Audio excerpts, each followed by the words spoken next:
In 1980, Irvin H. Kilcrease Jr. has been practicing law for about 14 years, has 8 years of experience with the U.S. Attorney's Office in Nashville, and an opportunity arises. Tell us about that opportunity. Well, to my surprise, the Governor Lamar Alexander, at the time, appointed me to the bench in 1980. I didn't know about what was going on until they actually called me to come to the mansion to speak with him. But I understand that prior to that time, that several people knew about it, because I think some of the judges had been contacted about me, I guess my practice or experience in the courts. So I was asked to come to the mansion to speak with him, and he told me about the appointment. He had done some checking on me because he had quite a bit of information about it, and because I was surprised. But before I went to the mansion, someone told me that that's what he was going to. That was going to be the subject of the conversation, about the Chancery Court job. I listened to him, but I really wasn't interested in becoming a judge at that point. I was satisfied with the job I had. As I told you earlier, I was chief of the Civil Division in the U.S. Attorney's Office. I had been there through maybe 2 or 3 presidents. And so I was satisfied with that job. I pondered over it quite a bit, and I told my wife about it, and she just left it up to me to make the decision, which was tough. She said, "You do it if you want. If you want to do it, that's fine. But you make the decision." And then I thought about a lot of things. The main thing I thought about was having to run for the job in election about 18 months from that period. It didn't look that great, because I think at that time only one black person had won a countywide election, and that was Judge Birch on the General Sessions Court bench, I think it was. That's A. Birch, who is now on the Tennessee Supreme Court. That's correct. So that's one reason I thought about too. That was a consideration, that if I lost the election, 18 months, what would I do? Plus the fact I was really pleased with the job I had. I thought about it several days, and then I thought maybe that I was being selfish, because I was only thinking about myself. I never thought about anybody else, and I never thought about, at that point, I hadn't thought about the governor's intention to put a black on the court. So I changed my mind about it, and I told my wife that I was going to take the job. And I told her the reason I was going to accept the appointment, because maybe I could do a good job. And if I did a good job, it may help someone else. So I accepted the job, knowing the contingency. What could happen to me. I could lose the election the next 18 months. And the fact that all eyes would be on me too, so I was going to be like a fish in a fishbowl, so to speak, for that 18 months, being the first black in the state to ever sit on a Chancery Court bench. And I decided to take the challenge, accept the challenge. I'm going to ask you to elaborate a little bit. You say at first you were considering declining it for selfish reasons, and that's very understandable because you need to support yourself, your wife, your child. But what were these other reasons that you say, don't be selfish? Tell me a little more about the reasons that you did take it. Well, I was thinking that I was only thinking about myself rather than more people, youngsters coming on. And maybe if there were blacks on the bench, more blacks on the bench, maybe I wouldn't have accepted it. But since there were no black trial judges other than, as I said before, Judge Birch, and the fact that I had been a trial lawyer for quite some time, and I thought that maybe that I could help somebody else, that if I did a good job. I realized too that if I did not do a good job, of course it would be detrimental, but if I did, it might open the door for other people. Because I had heard, just in Nashville, let me back up a little bit and say when I went to law school, I never thought about becoming a judge. I'd never seen any black judges. So the idea never crossed my mind. And I never thought about becoming a judge until I'd been practicing law about 13 years or so. And I'd gotten to a point where I thought that I had sufficient experience to become a judge. And prior to the governor appointing me, asked me about it, I had given serious thought to how I could become a judge.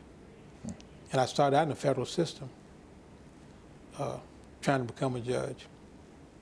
And of course, I realized that politics plays an important part in getting an appointment. And I wasn't a political type person. I always thought, and I still believe today, that your work should speak for you. And I'm embarrassed to have to go to somebody and ask them to recommend me for a job when my work record is known. I know that's not practical, but that's the way I feel about it. Right.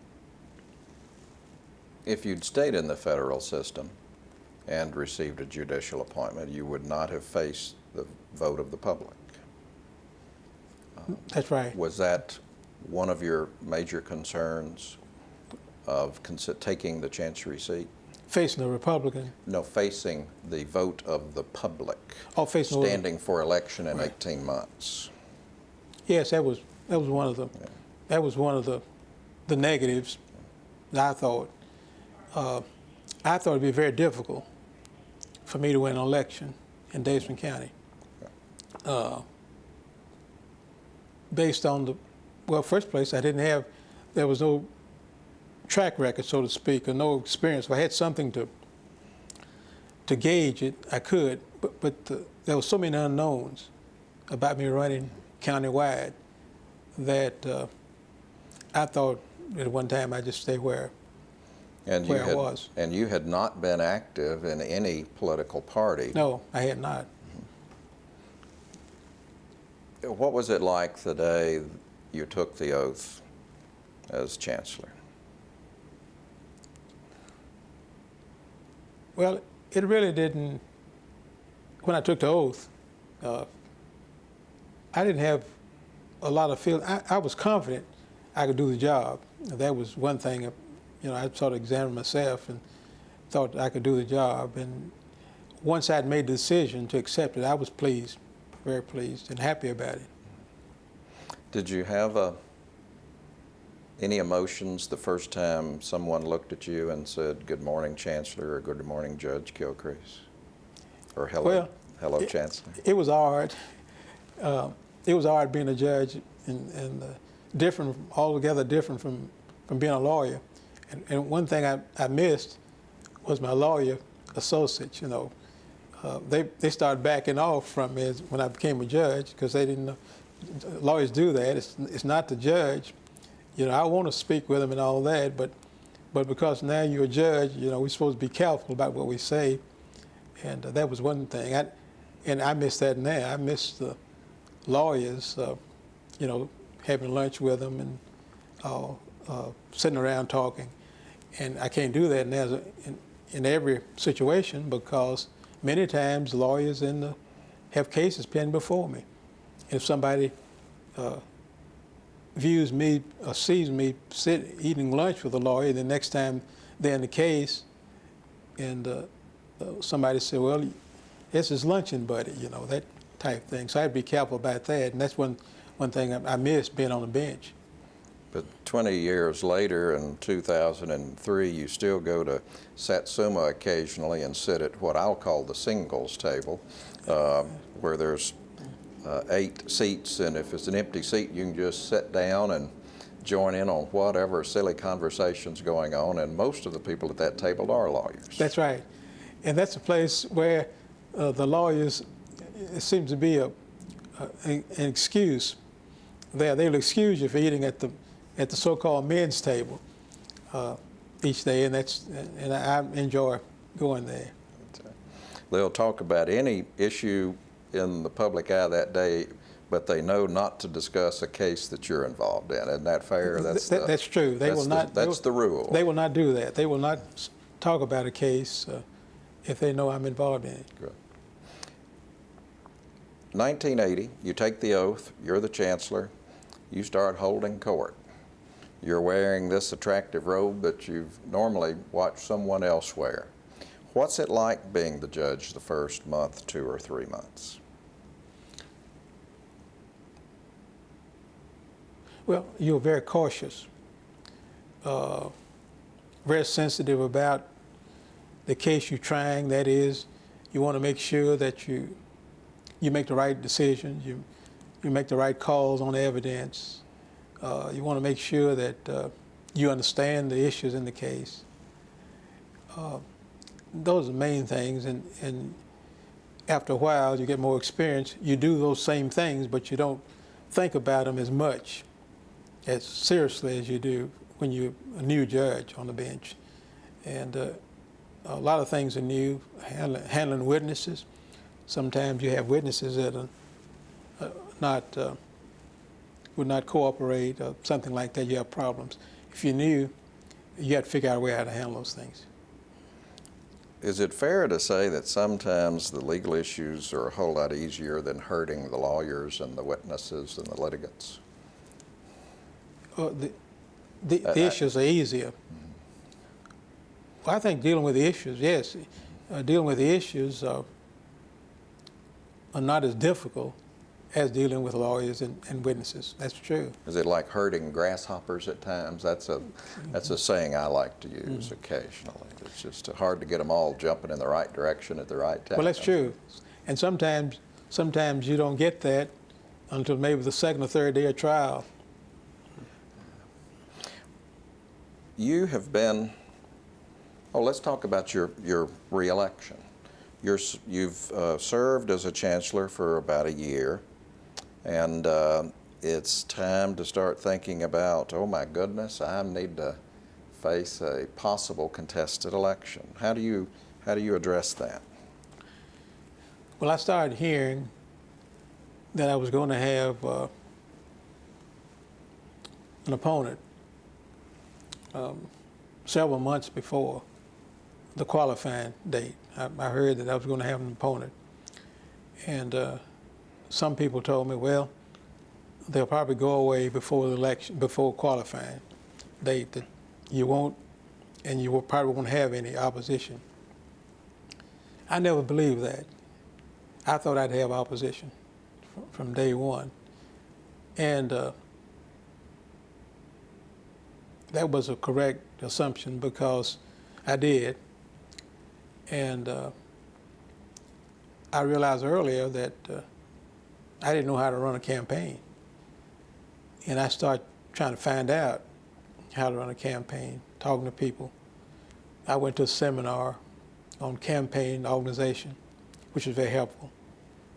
And then from what I collected, information I got. Then I sat down one day and made a list of people that I wanted to help me in the campaign. And I went down this list, made the list first. And for different reasons, I chose certain people that I was going to ask. And then I got on the telephone and called them, told them what I wanted them to help and what position, and the position that I desired that they serve. Almost all of them accepted and agreed to work in the campaign. And I had many people who were volunteers. Some had not worked in campaigns before, but in various sections of town. When I sat down to do that, I considered the whole city and tried to contact people who could contact someone else who was a political operative in that section of town, whether it's West Nashville or wherever it was, East Nashville. And they accepted, and then that's where I put the campaign together. And then I worked hard. I get up in the morning about 4 o'clock many times and work the factory gates until about 8 o'clock, till all the workers were in. And then I'd come sit on the bench and try cases till 5, go home and spend about an hour or so and go back and go to all of these in various parts of the city where they have evening meetings, civic club meetings, and dinner, supper type meetings, and get back home maybe 11 o'clock or so. So I did that, and then I had a good group of people who were volunteers who were helping me, making out my schedules and all. And I didn't let up. And I believe that I thought the election would be close, and I even guessed, I said, the election there'll be about a 7,000 vote margin in the election, and I'm going to have to get out there and work. Sure enough, it turned out it was about a little over 7,000 votes difference in my vote and my opponent's vote. It had to be comforting and gratifying to have the community support you and appreciate what you've done for the prior 18 months. It was, and I got support all over the city. And I'm still to this day grateful to the voters. You've been reelected 2 more times without opposition, is that correct? Yes. What have been some of the more rewarding experiences as a judge?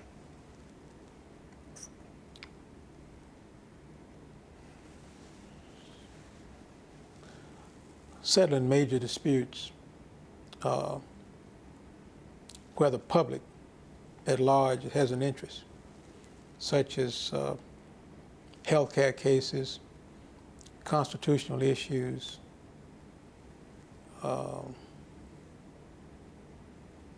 sometimes elections, for instance. I can remember the mayor's election several years ago came before me. And there was a dispute about the election, and I had to make the decision about when the election could be held. So those are, I think that's the most rewarding experience, is to rule, and of course be affirmed too with it. Environmental cases,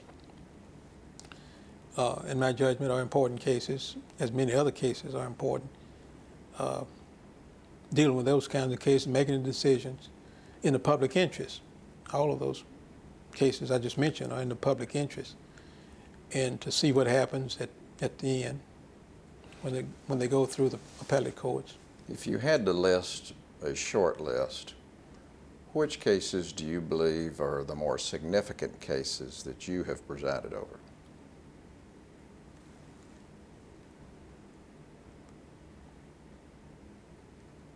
I think one of the cases was a so-called tiny towns case. And of course, the Supreme Court reversed me on that, but That was an important case to many people. Another case would be a healthcare case where the commissioner sought rehabilitation of a healthcare case that attracted a lot of attention. Another case that many years ago I handled was charity bingo.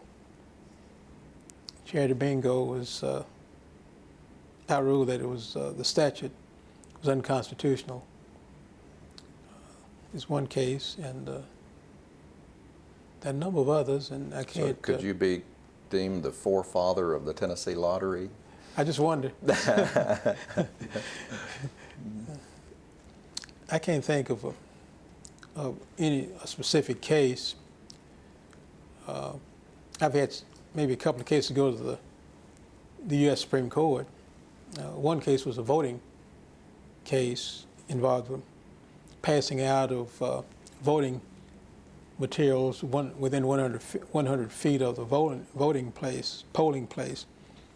That case went to U.S. Supreme Court, and I was affirmed in that case. Another case was a Champion paper case, had to do with pollution of the Pigeon Forge River, which was a case had a lot of public interest involved in it. Along the North Carolina-Tennessee border. Yes, crossing the North Carolina-Tennessee border. Let's name a few. There are many others over the last more than 22 years. I've been on the bench. Those are some, I think. And I hate when I say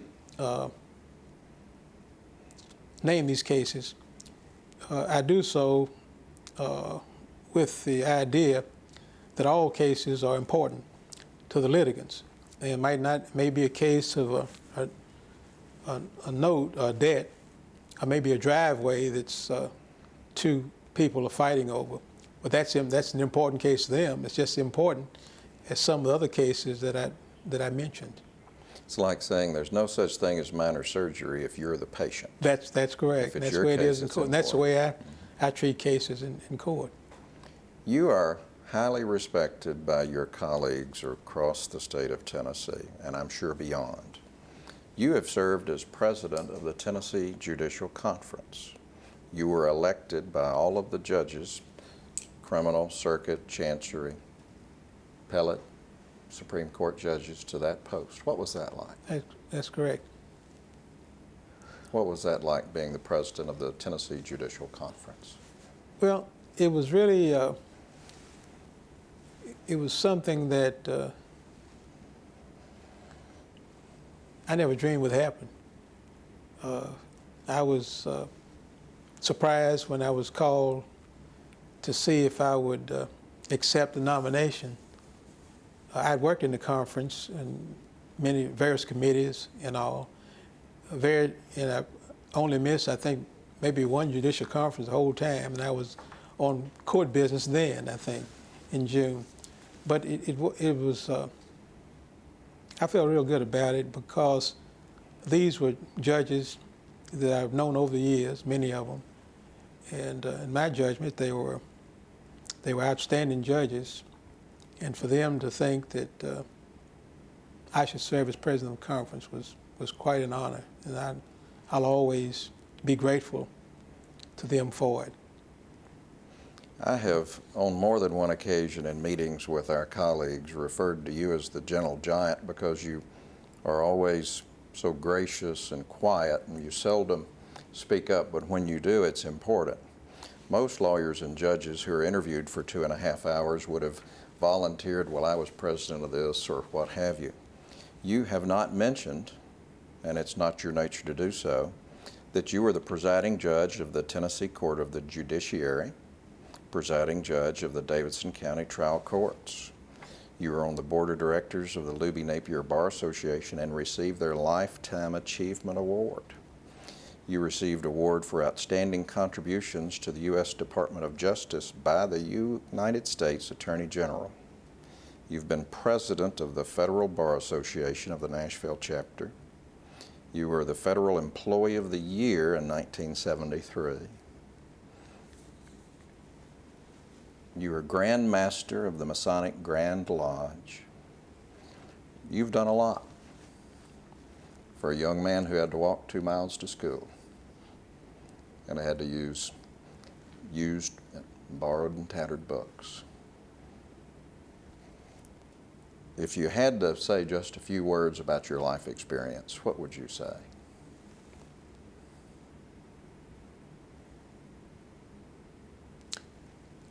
Well, I would say that whatever achievements I made, that my background provided me with the drive and to do some of the things I've been able to do.